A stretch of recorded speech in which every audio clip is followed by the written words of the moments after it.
Hello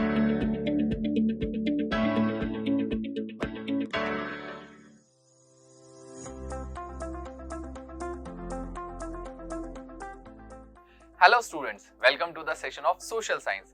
We are studying resources and development. हमने अपने previous session में resources को अच्छे से समझ लिया. अब I hope आप 10th क्लास के हिसाब से responsible citizen होने के नाते responsible आंसर देंगे कि resource आखिर होते क्या हैं. फिर हमने इनके क्लासिफिकेशन के बारे में जाना. अब हमें एक बात तो क्लियर है कि resources हमारे लिए बहुत ज्यादा इंपॉर्टेंट होते हैं. And that is why in today's session we will be discussing about development of resources. तो चलिए आज का सेशन शुरू करते हैं, पर एक सिचुएशन के साथ. सिचुएशन ये है कि आप इमेजिन कीजिए आप ऐसी दुनिया में रह रहे हैं जहां पर ये जितने भी हमारे एसेंशियल रिसोर्सेज हैं वो धीरे धीरे ड्रेन हो गए हैं या हम कहें कि खत्म हो गए हैं. फॉर एग्जांपल, आपके लिए कार के लिए कोई फ्यूल नहीं है, आपके पास पीने के लिए कोई साफ पानी नहीं है, साथ ही साथ आपके पास कुछ भी फर्टाइल लैंड नहीं बचा. तो अब ऐसी क्राइसिस से आप कैसे बच पाएंगे या आप इस सिचुएशन में कैसे सरवाइव करेंगे? आप में से बहुत सारे बच्चे कहेंगे कि सर हम रिसोर्सेज को कंजर्व कर सकते हैं. दूसरे बच्चे कहेंगे कि सर हम रिसोर्सेज को डेवलप भी तो कर सकते हैं. कुछ कहेंगे कि सर हमें सब्स्टिट्यूट ढूंढ लेना चाहिए. आप सब अपनी अपनी जगह सही कह रहे हैं, पर इसका आंसर आपको इस सेशन के एंड तक आई होप मिल जाएगा. हम शुरू करते हैं अपना सेशन. यहाँ पर हम सभी जानते हैं कि resources are vital for human survival as well as in maintaining the quality of life. पर फिर भी हमें कुछ लोग ऐसे देखने को मिलते हैं जो इन रिसोर्सेज को बर्बाद करते हैं. एग्जाम्पल के लिए पानी के ले लीजिए. ब्रश करते वक्त नल खुला छोड़ देते हैं. कुछ लोग तो पीने का पानी गली में फेंक देते हैं. इसके अलावा आपको देखने को मिलेंगे ऐसे लोग जो इलेक्ट्रिसिटी बहुत बर्बाद करते हैं. टीवी भी चला दिया, पंखा भी चला दिया, एसी भी चला दिया, गाने भी चला दिया और उसके बाद फोन में लगे हैं. इसके अलावा कुछ आपके साथी ऐसे मिलते हैं जो पेड़ों को बहुत नुकसान पहुंचाते हैं, जैसे पत्ते तोड़ देना, टहनियों को तोड़ देना, इसके अलावा ना जाने क्या क्या. अब कहीं ना कहीं लोगों को लगता है कि resources are free gift of nature. चलिए मैं आपसे पूछता हूं, are resources free gift of nature? नहीं, ऐसा बिल्कुल भी नहीं है, क्योंकि resources are a function of human activity. आखिरकार ह्यूमन ने ही तो इनको बनाया है. बिना ह्यूमन एफर्ट्स, नॉलेज और इनोवेशन के कोई भी चीज रिसोर्स नहीं बन सकती थी, और इसी वजह से आपको देखने को मिलेगा सेंटर स्टेज पे ह्यूमन. अब यहाँ पर ह्यूमन बहुत इंपॉर्टेंट रोल प्ले करते हैं, पर साथ ही साथ इन रिसोर्सेज की बर्बादी भी बहुत करते हैं, जिसकी वजह से हमारे सामने कुछ की इशू आ जाते हैं. अब ये की इशू क्या है? बहुत बार हम देखते हैं कि रिसोर्सेज का इनडिस्क्रिमिनेटेड यूज देखने को आपको मिलता है, जिसकी वजह से बहुत सारी परेशानियां आती हैं. सबसे पहली परेशानी, depletion of resources for the personal greed. हम सभी जानते हैं इंसान का लालच कभी नहीं भर सकता, और जिसकी वजह से ये रिसोर्सेज बुरी तरीके से डिप्लीट होते आ रहे हैं. इसके बाद हम देखते हैं कि अनइक्वल डिस्ट्रीब्यूशन. बहुत सारे लोग ऐसे हैं जो धीरे धीरे करके इन रिसोर्सेज का पाइल अप कर रहे हैं, या हम कहें कि एक्युमुलेट करते जा रहे हैं, जिसकी वजह से उनके पास बहुत सारे रिसोर्सेज हैं. वहीं दूसरी तरफ कुछ लोग ऐसे हैं जिनका रिसोर्सेज की तरफ एक्सेस भी नहीं है, जिसकी वजह से खाई तैयार हो जाती है रिच और पुअर के बीच में. इसके अलावा बहुत बार इस रेकलेस यूज की वजह से ग्लोबल लेवल पे क्राइसिस आपको देखने को मिलते हैं जो कि एनवायरनमेंट से जुड़े हैं, जैसे कि global warming, ozone layer depletion, pollution and land degradation. अब हमें ये तो समझ में आ गया कि बहुत सारी प्रॉब्लम आती हैं, तो इन प्रॉब्लम से बचा कैसे जाए? सबसे पहली अप्रोच हमारी आती है प्लानिंग की. हम सभी जानते हैं कि जो चीजें हमारे लिए इंपॉर्टेंट होती हैं हम उनके लिए प्लानिंग करते हैं. जैसे आपके घर में आने वाली अर्निंग यानी पैसा.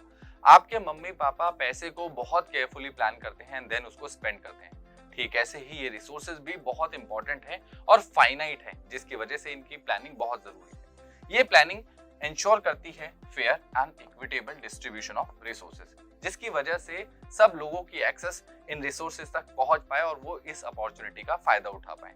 सेकेंड, ये हमारे लिए बहुत ज्यादा जरूरी है in maintaining the quality of life as well as in promoting the global level stability, क्योंकि ग्लोबल लेवल पे ये स्टेबिलिटी रिसोर्सेज की वजह से लाई जा सकती है.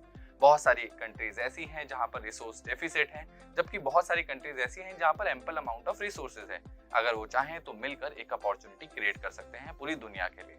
इसके बाद it prevents over exploitation and environmental degradation. अगर हम प्रॉपर तरीके से प्लानिंग करें तो जो ओवर एक्सप्लॉयटेशन की प्रॉब्लम है उससे बचा जा सकता है, और साथ ही साथ एनवायरनमेंट को भी बचाया जा सकता है डिग्रेड होने से. इसके अलावा ये इंश्योर करता है sustainable use of resources which is crucial for the future development. क्योंकि हमारा फ्यूचर इन रिसोर्सेज के ऊपर टिका हुआ है, इसलिए सबसे ज्यादा जरूरी है कि हम इनका सस्टेनेबल यूज करें। अब जब बात सस्टेनेबल यूज की आ गई है तो समझ लेते हैं सस्टेनेबल डेवलपमेंट क्या होता है। सो sustainable development is a development that meets present need without harming environment, यानी एक ऐसा डेवलपमेंट जिसमें हम अपनी आज की जरूरतों को पूरा करें without damaging the environment, as well as हमारा जो प्रोग्रेस है वो इस तरीके का होना चाहिए जिसमें फ्यूचर की जो जनरेशन है उसकी नीड्स को कॉम्प्रोमाइज ना किया जाए। साथ ही साथ it maintains a balance between economic growth, environmental protection and social wellbeing. ये सब आपका सस्टेनेबल डेवलपमेंट के थ्रू पॉसिबल है। अब आप कहेंगे सर ये तो किताबी बातें हो गई, हमने ठोस कदम क्या उठाया? तो सबसे पहले ठोस कदम उठाया जाता है अर्थ समिट के दौरान। यहाँ पर हम देखते हैं कि जो ब्राजील है उसकी राजधानी रियो के अंदर 1992 जून में मोर देन 100 लीडर्स जो दुनिया की कंट्रीज से आते हैं, उन्होंने पहली बार एक इंटरनेशनल अर्थ समिट किया। अब इस अर्थ समिट का ऑब्जेक्टिव क्या था? यहाँ पर एड्रेस किया गया अर्जेंट इशू को, जो कि थे environmental protection and socio economic development, जो कि ग्लोबल लेवल पे एक बहुत इंपॉर्टेंट वैल्यू रखते हैं। साथ ही साथ यहाँ पर कुछ एजेंडास के ऊपर बात हुई, जिसमें सबसे पहले था the declaration on global climate change और दूसरा बायोलॉजिकल डाइवर्सिटी। पहली बार दुनिया को याद आया कि ग्लोबल क्लाइमेट चेंज हो रहा है तो इस पे बात करनी चाहिए। इसके बाद endorsement of global forest principle, कि हर कंट्री को कहीं ना कहीं अपने यहाँ पर फॉरेस्ट का एक रेशो मेंटेन करना होगा, तभी जाके हम अपनी अर्थ को ग्रीन रख पाएंगे। इसके अलावा अडॉप्ट किया गया एजेंडा 21 को फॉर सस्टेनेबल डेवलपमेंट। अब ये एजेंडा 21 क्या है उसको भी समझ लेते हैं। हम एजेंडा 21 की बात करें तो ये एक ऐसा डिक्लेरेशन था जिसे साइन किया गया था वर्ल्ड के टॉप लीडर्स के द्वारा in 1992 at United Nation conference on environment and development. तो चलिए इसके ऑब्जेक्टिव्स की बात कर लेते हैं। सबसे पहले यहाँ पर बोला गया to achieve global sustainable development, यानी ग्लोबल लेवल पे हमें सस्टेनेबल डेवलपमेंट की जो अप्रोच है उसे फॉलो करना होगा। साथ ही साथ कॉम्बैट करना होगा environmental damage, poverty and diseases से थ्रू ग्लोबल कोऑपरेशन, क्योंकि ये सारी चीजें ऐसी हैं जो किसी एक कंट्री की वजह से नहीं हुई हैं या किसी एक कंट्री को इनके लिए जिम्मेदार ठहराया जाए, बल्कि ये प्रॉब्लम ग्लोबल लेवल की है और इसे ग्लोबल कोऑपरेशन के थ्रू ही सॉल्व किया जा सकता है। एग्जाम्पल के लिए आप कोविड को ही ले लीजिए। इसके बाद एनकरेज करती है एवरी लोकल गवर्नमेंट को कि वो अपना खुद का एजेंडा 21 क्रिएट करे, क्योंकि हर कंट्री में अपनी अलग अलग समस्याएं हैं। उनके लिए अपना एजेंडा 21 क्रिएट किया जाएगा जिसमें 21 पॉइंट्स पे वो काम करेंगे। तो ये था हमारा आज का सेशन। आई होप आपको बहुत सारे सवालों के जवाब मिल गए होंगे। तो चलिए जाते जाते 2 सवाल मैं भी आपको दे देता हूँ टास्क के तौर पे। आपको अच्छे से सोचना है और लिखना है इन 2 क्वेश्चंस पे, जहां पर पहला क्वेश्चन कहता है what does the term sustainable economic development means. इसके अलावा how can we eradicate irrational consumption and over utilization of resources। I hope अब आपको ये सब समझ में आ गया होगा, आप इसे पॉइंट्स में लिख पाएंगे। इसके बाद सेकंड क्वेश्चन है list the problem caused due to indiscriminate use of resources by human beings. अब मैं मिलता हूं आपको इसके नेक्स्ट सेशन में। Till then keep learning and keep smiling.